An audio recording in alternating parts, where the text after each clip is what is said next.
This comes from the book of Matthew. And it says, with your eyes of judgment, you see many brothers doing different things.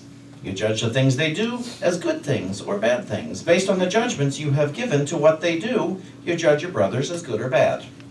Makes sense? In your judgments of them, you separate them from one another and from yourself. And so you see many sons where the Father of heaven sees only one. For the Father of heaven has declared that he has only one Son, and that Son is but an extension of himself. Stop judging your brothers as good or bad or different.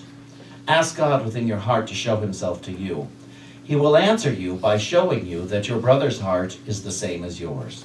And so you and your brother must be the same, and therefore one. For only by exceeding the laws of men to follow the laws of the heart can you find the truth that lies hidden there. God is spirit, and spirit is all there is. And so you and your brother must be spirit too. It is your heart that knows this truth. So it is by following your heart that you will be led to see the truth is true. So we're going to take a 5-minute meditation here. We're going to be quiet for 5 minutes to contemplate. My favorite meditation, and I offer this frequently, is God is, I am. On the in-breath, to think God is. On the out-breath, to think God is. Don't try saying it out loud because you'll be, God is. I've seen people try to do this out loud and it doesn't work. Silently think God is. And on the out-breath, I am. I'm going to go for 5 minutes. I will use my handy-dandy timer. Take a breath.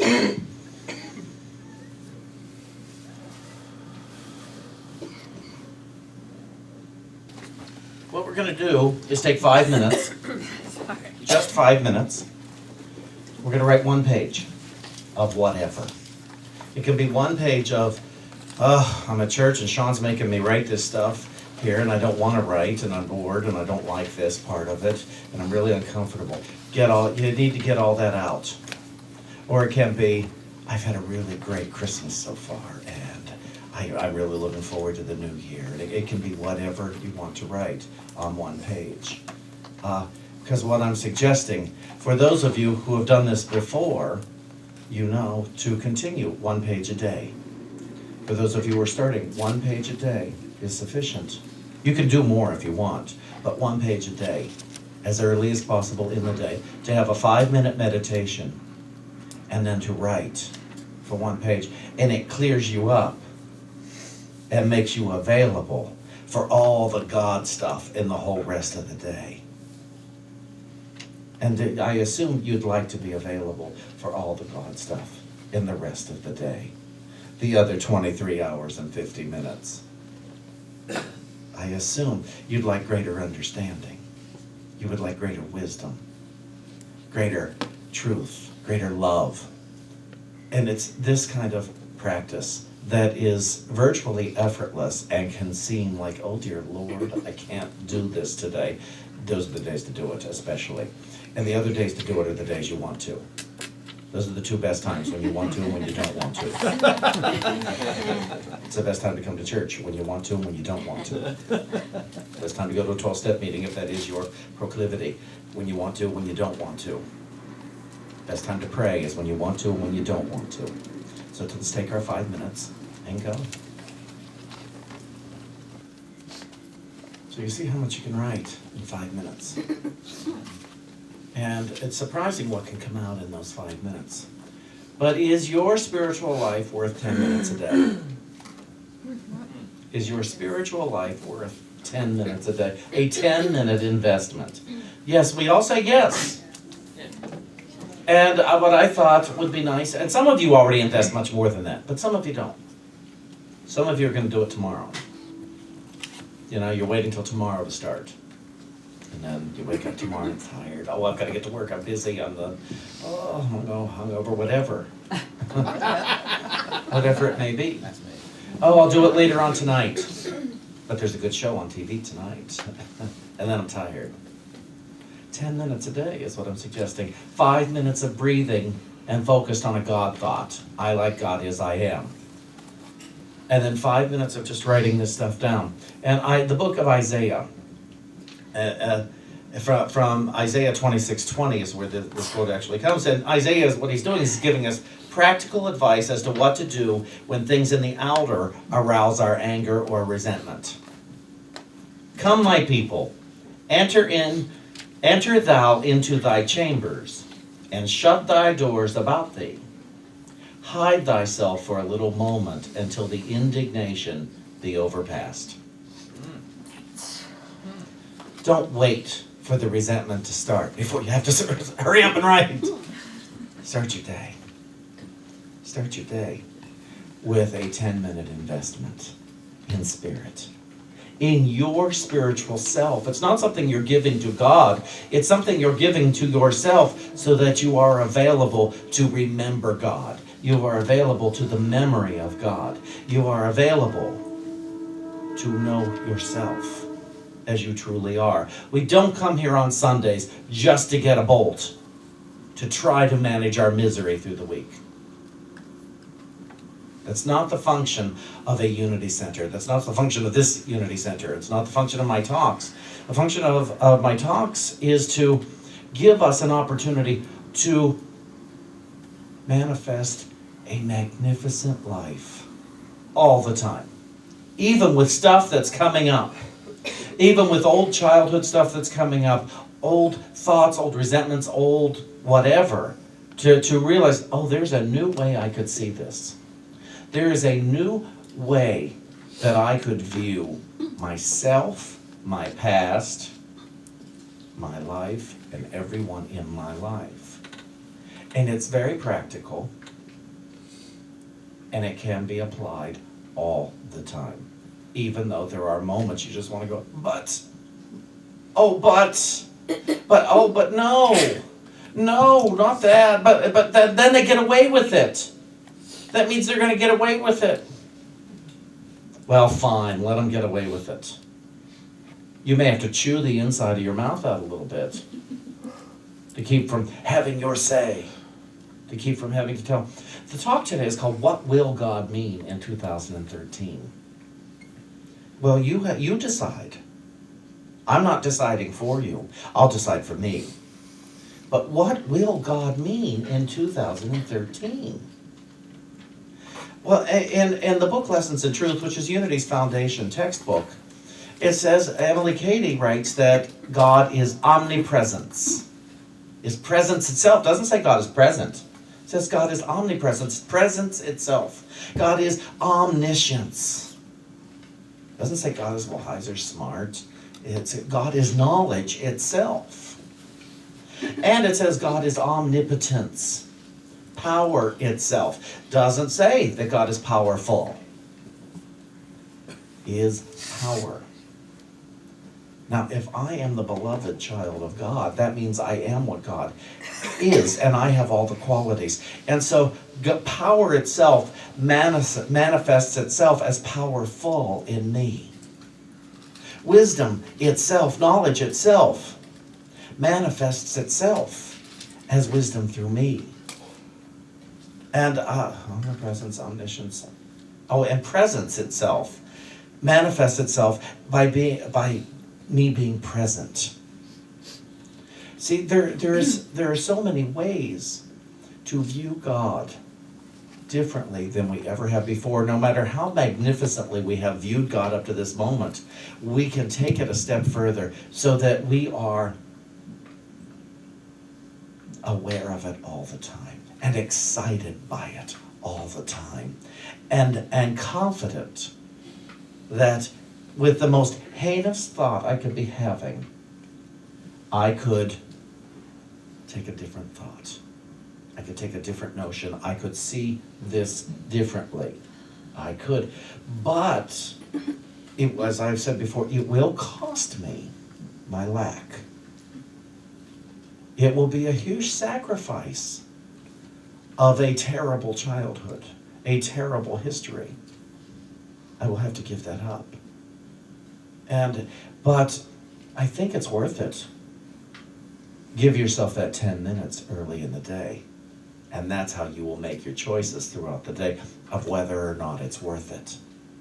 of whether or not it's worth it to just set aside what doesn't work and become a vital practitioner of spirit, a vital practitioner of light, a vital practitioner of love, a practitioner of generosity, a practitioner of understanding, a practitioner of truth, a practitioner of what is real, a practitioner, obviously practitioner means one who practices it all the time.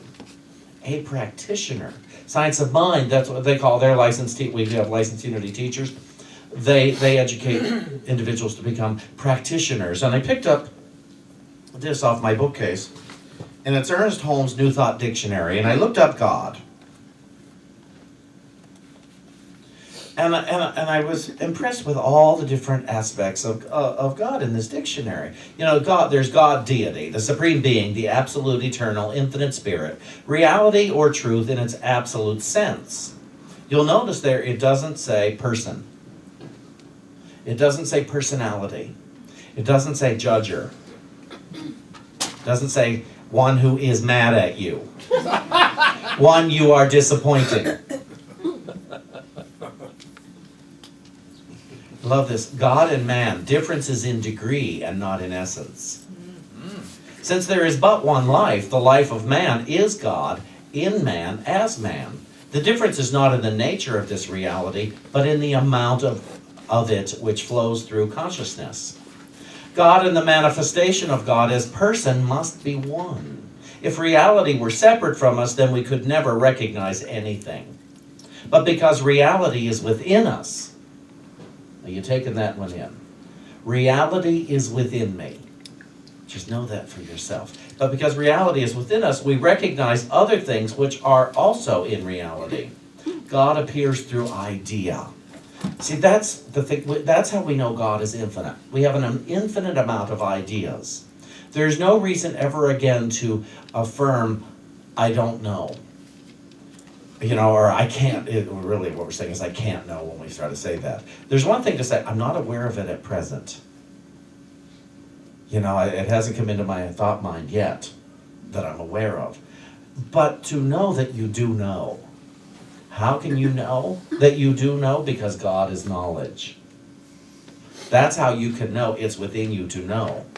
Now, you may draw the answer from someone that appears outside of you. Nonetheless, if we are all one, we're all knowing. That's how we can call upon the energy of another to bring it into our own mind.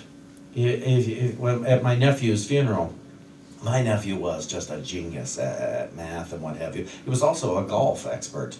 It was really impressive what he could do. And so at his funeral, I said to everyone, there was like 500 kids there, and I said, here's the thing. What I know is that you can call on another being when you're having an issue. And I said, I know my brother will be calling on Kirk on the golf course for help with something. I said, however, if you have a math problem, call on Kirk. This way, he's not dead, but he is ever living within you. Because you know there are things that Kirk was really good at, and you can call on him.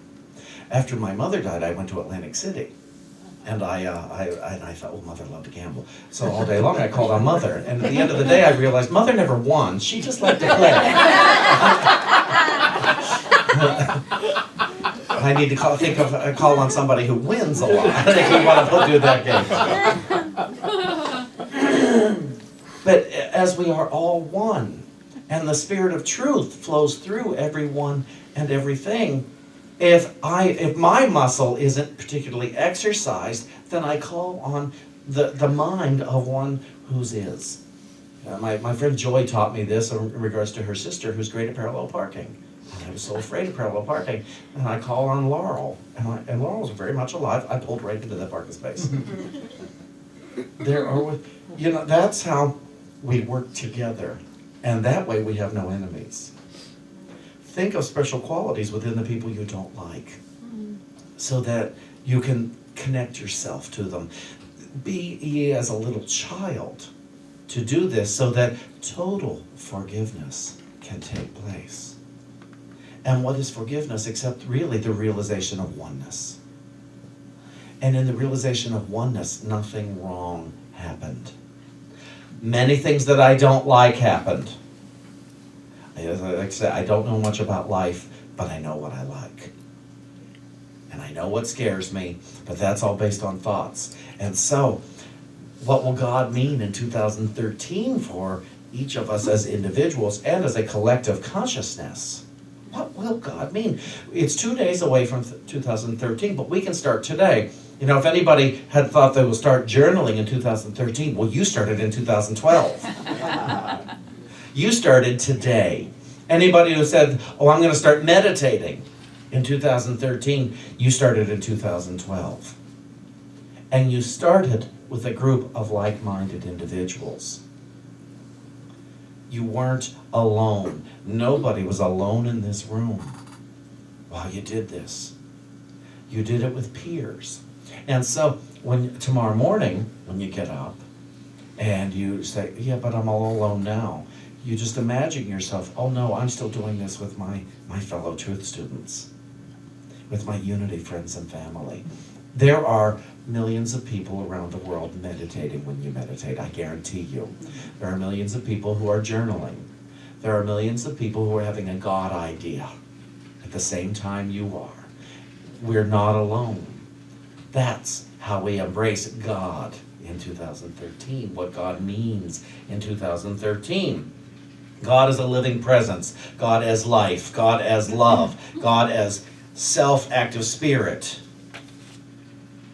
The body of God, God consciousness, God, faith in God through intuition. The grace of God, God in me, God incarnate, God in the still small voice, God in us knowing himself. God is an impartial giver. The infinite has no preferences. It is both impartial and impersonal, giving alike to each and to all. Thus it is written that to as many as received gave he the power. And so therefore, you must understand there's not one of us who is lacking. And those poor things, they're not lacking in God either. They're just not necessarily choosing it in the way you would have them choose it. The homeless person on the street has as much God as you do. Maybe they're not choosing it the same way you would. And so your discomfort makes you, oh, that poor thing. I'm not saying don't help people. We must be of service. We must embrace the whole world. But it is not us to decide, oh, that poor thing, I wish they'd just come to unity and then they would know. Well, I got news for you. There's lots of people who come to unity and don't know. And don't want to know. There's lots of people who have walked through these doors and walked right back out because they thought this was just going to be easy breezy, and then they find out, oh, I have to change. There's nobody here to feel sorry for me. And it's like, no, there's nobody here to feel sorry for you. You are not, there are no poor things that walk through this door. There are beloved sons and daughters of God that walk through this door. There are beloved sons and daughters who walk outside that door. I have judged some of them. Wrong for doing it, but I've done it. But that's because I judged me. That's because I forgot who I was. What will God mean in 2013? My plan is to remember God. Remember God through my prayer, through my journaling, through my looking at every one of you, in whatever form we're in, through my looking, through my memory of you, through my memory of my past. On my sabbatical, I went to my hometown. I don't go there very often anymore. And I revisited my childhood. And let me tell you, it's not pretty. Where I lived is not a pretty neighborhood anymore. And the mall that I was at opening day is now a dead mall. And it's freaky to see so much of that stuff, and I still could embrace it. And I loved my memories. And I didn't feel sad that it had changed. I was alarmed, a little shocked at how things have changed. But I'm so grateful. I went up to my old house, my childhood house, and the way that I know that house is for sale is because on the front of the sun porch windows, they've written, "For sale, please buy me," and they've written the phone number on the windows itself. And I thought, okay. But I went up and I just touched the bricks. I didn't know if I was sending energy or receiving energy. But I heard the voice, that intuition that said, go touch it. And I just walked up in the side yard and I just touched it. And then I got in my car and drove away. At the mall, I took pictures of at the shoe store where I used to work, and I said thank you. I gave thanks for my past, which I've been doing for years, but every time I get into a new awareness, I went into the city of Pittsburgh and I met with friends I haven't seen in 10 or 15 years, and I said thank you. And we had dinner together, and different things. These are ways you can forgive and realize there's nothing wrong there, because God is here. I don't have to be concerned with whether or not God was there. God is here. God is here, as we sing, God is here moving among us. What will God mean in 2013? You're choosing. You are choosing, every single one of you. And God could mean that you're a mess for you. God could mean that you're happy with whatever amount of money you have. God could mean whatever. But understand, when you see what you perceive as a problem in the world, it's not yours to fix. It's yours to see correctly. And then you will know what action to take. But your action to take is never to come to anywhere and say, oh, those poor things. That is the maintenance of problem. That is not the willingness of solution. Could you bear to see a happy world? Could you bear to see the person you like the least as happy and prosperous? Could you bear to see all of the politicians in the world, the ones you voted for and the ones you voted against, to be happy and prosperous and in loving relationships? Could you bear that? Because you must understand, if you can't, then what do you wish for yourself? Then are you wishing yourself prosperity? Are you wishing yourself the willingness to know God? To have the memory of good? We all have a different idea of what prosperity is. And we all have a different idea of what joy is and what peace is. What will God mean in 2013?